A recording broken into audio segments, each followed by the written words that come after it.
Okay, balik po tayo sa ating programa from 0906-5424117. Alvin Pasyon ng Guagua, Pampanga. Huwag niyong kalimutan po, parating ilalagay ang pangalan niyo at kung saan kayo nanggagaling. Sir at Congressman, talaga po bang nasa tuwid na daan tayo? Sa totoo lang po, parang di naman totoo ang pinagsasabi ni Pinoy, pure yabang lang, di pa po ginawa, pinagyayabang na. Dapat gawin muna bago ipagyabang. Lahat ng sinabi niya, sa zona niya walang malinaw kasi yun pong dengue tumaas, yung pagbaha tumaas, yung kahirapan tumaas, yung walang trabaho tumaas. Okay, alam po niyo ako sasabihin ko sa isang bagay. Ang maging presidente ay napakahirap na gawain. Napakahirap na trabaho, kanya sometimes nagkakaroon ng crisis of expectation. Siyempre, alam niyo kung minsan sa dami ng pumupuksang problema doon, gusto niyang makakita ng magandang balita. Hindi natin maaalis sa kanya yon, okay lang naman yon. Ngayon, ang pagtutuwid ng bansa natin, ng asal ng napakaraming tao mula sa kabinete, hanggang sa Kongreso, sa Senado, hanggang sa LGU, ay isang gawain na sa akin tingin po hindi mababago at hindi natin kayang tuwirin sa loob ng 6 na taon.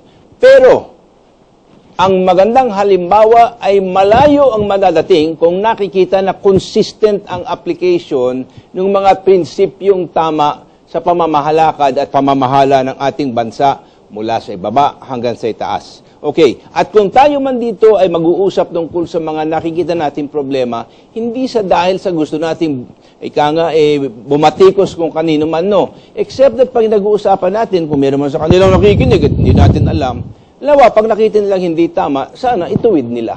Yun lang naman ang inaasahan natin dito. Bakit? Mahal natin itong bansang ito eh. At lahat naman dito nagkakamali, hindi natin inaalis na kung sino man na hindi pwedeng magkamali. Kanya gayon lang po ang layunin natin. From 0919-865-6036. Bakit si Mitos ayaw daw ilabas ni Abad yung CDF niya for 2 years? Ano yan? Paano may improve niya ang kabuhayan ng taga Sambales? I guess from the side of Secretary Abad, sumanib ka sa amin kung gusto mong makatikim ng biyaya. Alright. Tama ba yan o mali yan? Anong tingin mo, Kadodo? Sa tingin ko kasi, ayaw nilang mabatikos. Ayaw nilang masabihan. Parang mayroon silang, kung tawagin yung monopoly. Gusto nila puros-puri na lang. Monopoly ng karunungan at pagmamalinis. Yung sila lang. Yung parang arrogance of power. Yun ang kinukuha nila. Na kami na lang ito. Kami lang marunong. Yung mga local government, kayo kami ang gagastos ng pera nyo. Kami ang mamimigay halimbawa ng mga conditional cash transfer. Makikita mo yung budget, halimbawa sa health, ang mga trabahong ilalagay, so halimbawa sa dengue, ang dapat niyan, local government. Kaya sinasabi, tama naman ang sinabi dito sa Aya nag-text sa'yo, pinsan, dahil ang mga tao, hindi nakikita yun malayo talaga. Masyado centralized. Pero Kadodo, bakit yung mga kampe binibigyan mo? Yung pang isa. Bakit gano'n na... Pero alam mo, ang ginagawa naman nila, sa totoo lang, sinasabi naman ni Secretary Abad, ni Butch Abad, alam mo, yung halimbawa, yung kanyang distrito, binibigyan namin. Kaya nga lang, hindi pinadadaan sa'yo. Ibinibigay namin kay Mayor, ibinibigay namin dito. Para sa ganon... hindi dapat. That's violative of the law. Yeah, yan ang... kung violation of the law, hindi ko masasabi yung ganon. Sa totoo lang. Pero, ang masasabi ko, kailangan yung Kongreso, as a body, as an institution, should assert its constitutional right to really have their institutional integrity. Yung ipaglaban, yung balance of power. Huwag matakot. Huwag matakot. Huwag din daanin sa pananakot, kung gano'n. Yung dapat naman, kung matuloy na daan, hindi rin mananakot. Talagang, ang tawag dito di ba, advice and consent. Yung magpalitan. Hindi yung, hindi ka namin bibigyan. Hindi ka namin... parang bata na doon sa lansangan na kung magbakbakan ganyan. Yan ang talagang hindi na matuwid na daan. Okay. Hindi na matuwid na daan. From 0917-954-8962, okay, kapatid, nalimutan mo sabihin ang pangalan mo kung saan ka nandun. Sabi niya dito, Pinoy's administration is still young. Oh, 2 taon na yung nakakalipas. Yes, but all right, we will grant that he's still young. Let's give him a chance. But he should give more teeth in claiming Scarborough Shoals and Spratly Islands. All right. Kadodo, you want to comment? Anong posisyon mo tungkol sa Scarborough at dun sa Panatag Shoals? Oh, maliwanag ang posisyon ko dyan. Ha? At yan, nagpasa pa ka ng relasyon. Scarborough Shoals, o Panatag, o Bajo de Masinloc, ang tawag natin. Tsaka yung Spratlys na kiniklaim natin. Unang-una, ipaglaban natin na atin yan. Ayan. Okay? Dito, I do not care who is the president. If Pinoy is there, kung ganun panindigan, we are going to be behind him 100%. Yes. Sa kayamuan ng China. Oh. Pero, bilang isang bansa na inaangkin lahat dito ng mga katubigan, pati mga marine resources, etc. Yes. Atin yan. Okay? Ipaglaban natin. Ngayon, eto naman, ang hindi ako sang-ayon sa administrasyong ito, dito sa Scarborough Shoals. Sino ba ang kalaban natin dyan? China lang. Kalaban ba natin ang Vietnam? Hindi. Kalaban ba natin ang Malaysia o Thailand? Hindi. Kalaban ba natin ang Amerika dyan? Hindi. Okay? Dito tayo lang dalawa.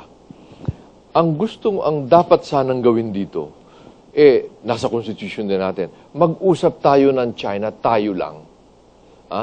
Isang mapanatag at maayos na pag-uusap. Pero anong ginawa natin? Anong ginawa natin? Kaagad, imbis na mag-usap tayo, pumunta tayo sa Amerika. Ang Amerika na nagsasabi na, kami dito sa Asia, kami, hindi, magpapalakas kami dyan. We will increase our military forces dyan. So, ang ginawa natin, imbis na kausapin natin ang China, kung tawagin bilateral, tayo lang dalawa, dahil tayo lang naman ang concern dito punta tayo sa Amerika. At sinabi ng ating secretary, on record, use the Philippines as your front line of defense against the expansion, economic and military expansion of China. Teka muna, bakit nawawala na naman yung ating personalidad, ang ating integrity as a country? Nagpapagamit na naman tayo. Bakit ganun? Samantalang pwede naman tayong mag-usap in the spirit of amenity, fairness. Okay. Alam mo, actually, medyo I will differ with you on that, Pinsan. Kailangan muna tayong mag-usap. Pero ang tingin ko, I see in what China is doing a lot more than the simple conflict and depredations that they're doing in this country. It's not as simple as that. And sa akin dito, whether we try that, I think the result may well have been the same thing. Kahit pero kailangan mag-usap muna tayo. Magkahanggan tayo. Meron tayong pinagkagalitan dito sa bakod. Imbis na magkausapin kita, ang ginawa ko, pumunta muna ako dito sa kalaban mo. At sabi, halika, labanan natin. Bakit hindi muna tayo mag-usap, tayo magkahanggan? Okay, but sabi naman ng iba dyan, on the other side of the fence, sabi, paano this is going to be a conversation between unequals? Sa totoo lang, sa kasaysayan ng Pilipinas at ng China, kailanman, hindi tayo in-invade ng China. Lagi tayong nagtutulungan. Sa totoo lang, ang Amerika, kaagad, nung pumasok dito, naging kabahati tayo ng away nila with Japan. Nag-away. No. Ang history ng Amerika, ganyan Pati na yun sa Cuba, nagkaroon sila, remember the Maine. Gagawa sa Vietnam. Although I have to change your view of history because before the pre-Spanish times, all the Chinese pirates were raiding the Philippines with impunity. Yun, mga Limahong and all the rest of the Chinese pirates. Mga pirates ngayon. Pero ibig sabihin, as a country, as a nation, but they have never colonized. Hindi sila nagpunta dito, nagtayo ng gobyerno kapares ng ginawa ng Kastila, kapares ng ginawa ng English, Dutch, at nitong mga which of Amerikano. Course happened at when China turned inward in the 15th century. Yes. And because they turned inward, di na sila nakialam sa mundo. But prior to that period, China was the greatest naval power and they roamed all over the world. They discovered Antarctica, they discovered South America, they discovered North America. But they never colonized. But they did leave colonies there. Yeah. But it's only now coming out historically that even in the American Indian DNA, they find Chinese roots. Of course. Okay? Dito lang sa Nagkaroon atin sa Pilipinas. dito lang, Lahat tayo dito. Bihira ang Pero, walang dugong inchik. But we are one. Let's Kaya stand ibig behind sabihin, the president ang ibig- first year. Yeah, we have Kasi to nangyari fight. na yan. Di na We natin have- mababago. We no? have to fight. We have to fight for our sovereignty. Okay. But ang kuwang ko lang, yung dahil marami pa tayong pag-uusapang bagay. So, sa bagay, kailangan siguro natin, whether it's too late for that to not, or not, I don't know. Maaaring too But late maybe na. I quiet agree with diplomacy, but I doubt if it's gonna work now. Bilateral. Kasi ngayon, ino-organize na ng China lahat ng mga fishermen. At, di ba, meron pa nga doon na armahan daw yung mga fishermen nila. And they're now sending them in armadas of fishermen eh. Para hindi maaring takuti kung ilang barko Kaya lang yung madating. ito ang ating gustong iwasan. Oo. Kasi ang mangyayari, ayaw kong Magugulo lang ekonomiya maging natin. kasangkapan tayo Oo.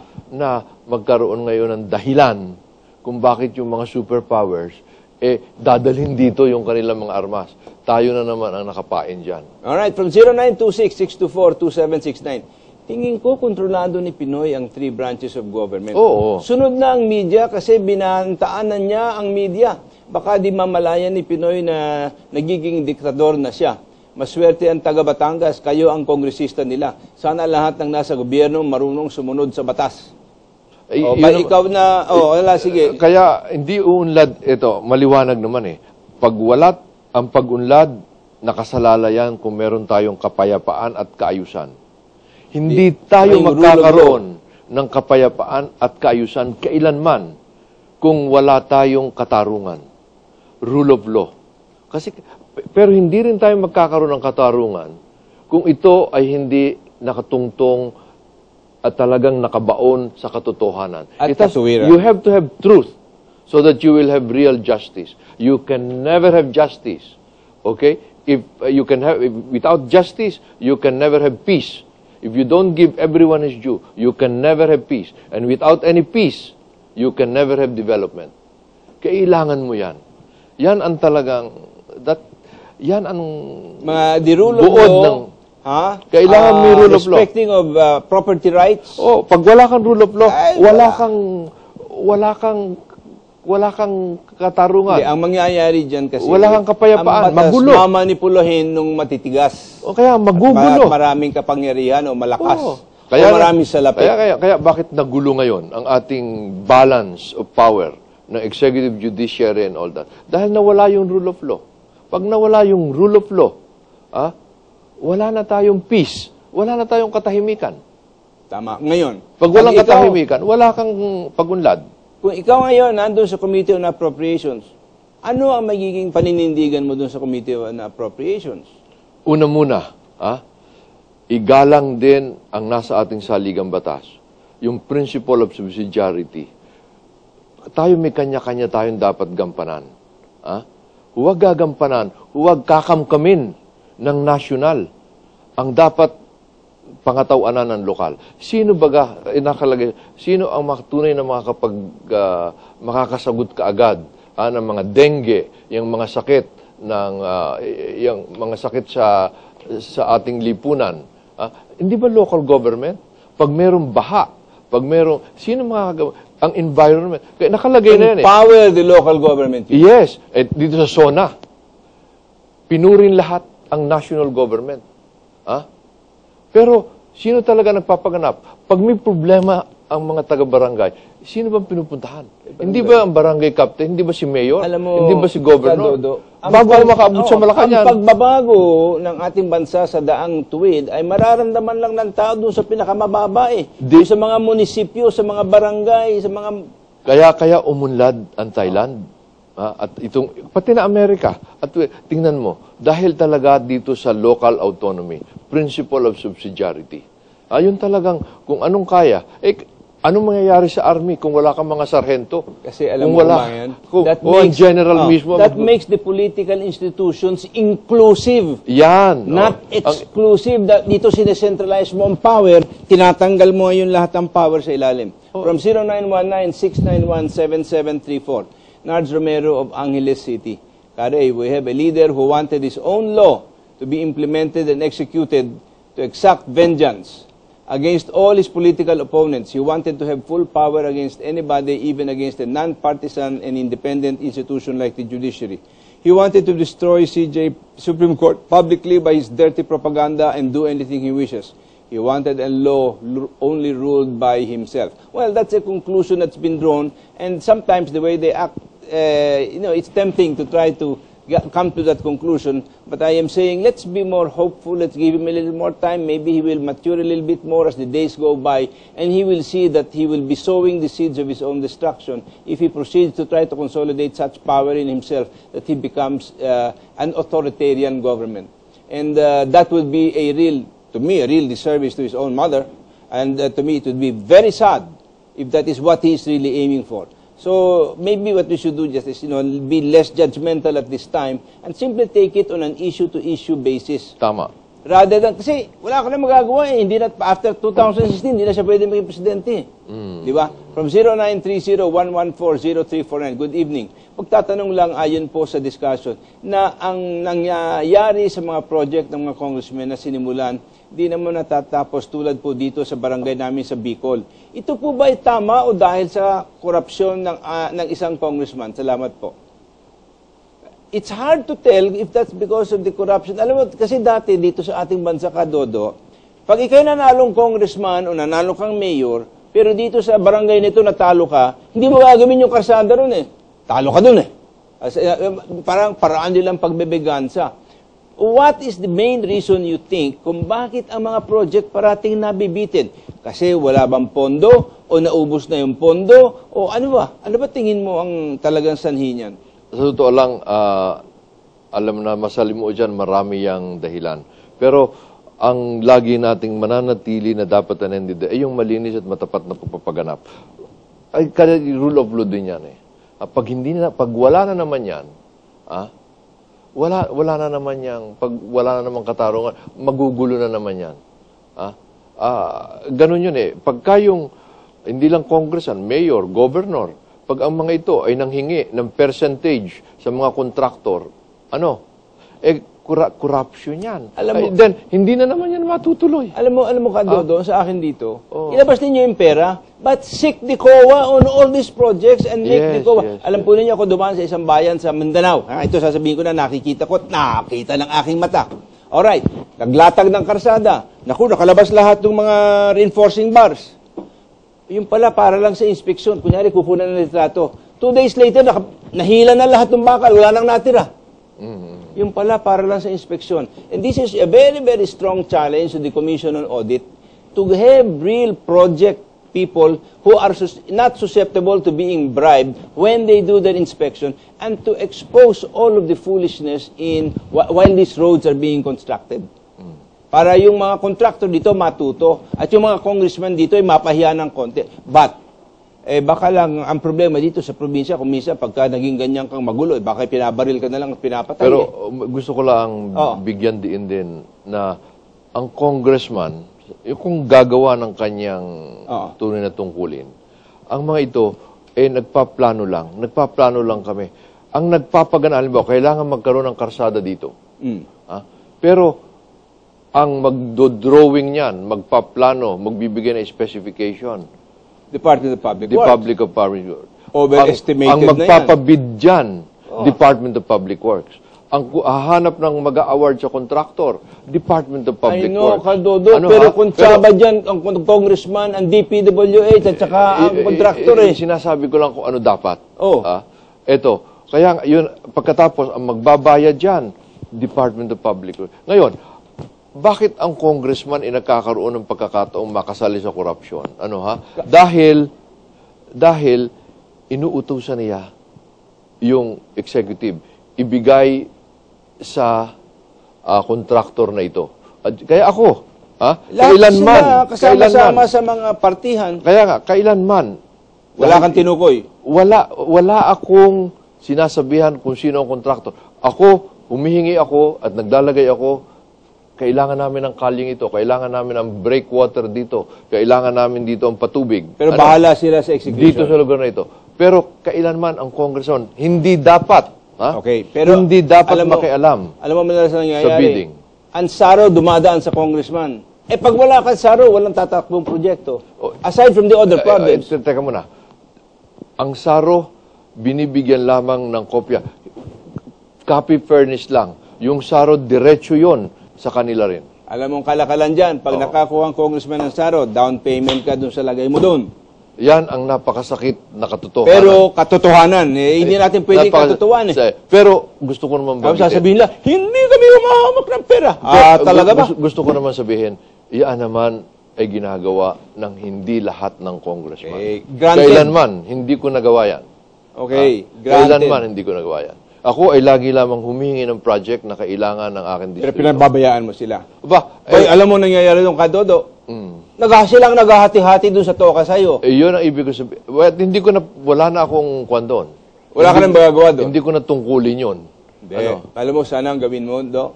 Totoo na. Puntahan mo yung project at tingnan mo kung matino ang gawa at meron kang baby, an engineering consultant.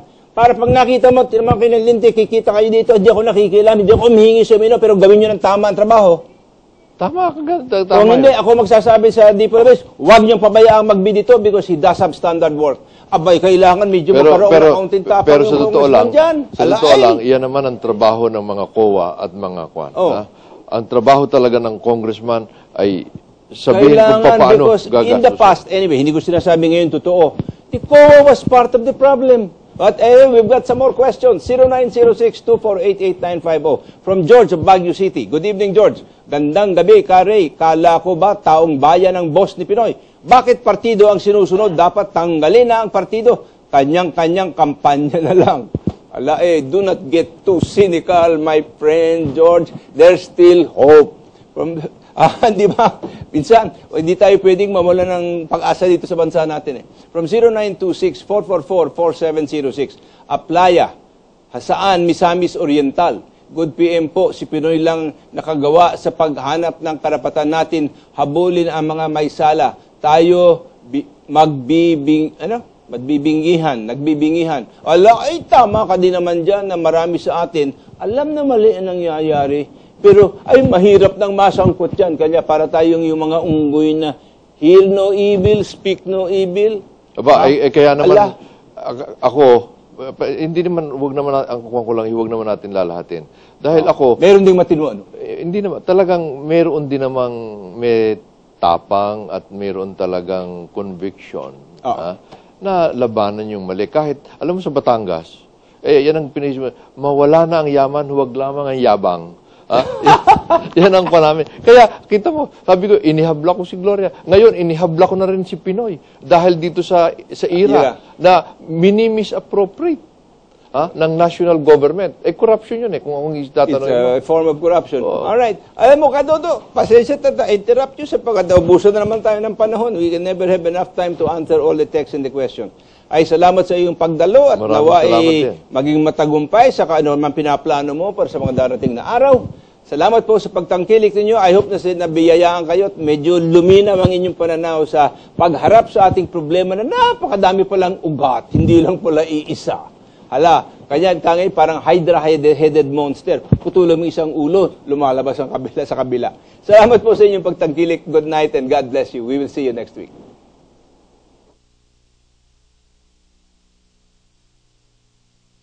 Huling ka ng aso. Lahat ng tinanos ko. Hindi nire-release naman ng pork barrel kasi useless naman. Mga patay, papabigyan ko ng 5,000 from my... So, Marami na nagsasabi na Hindi.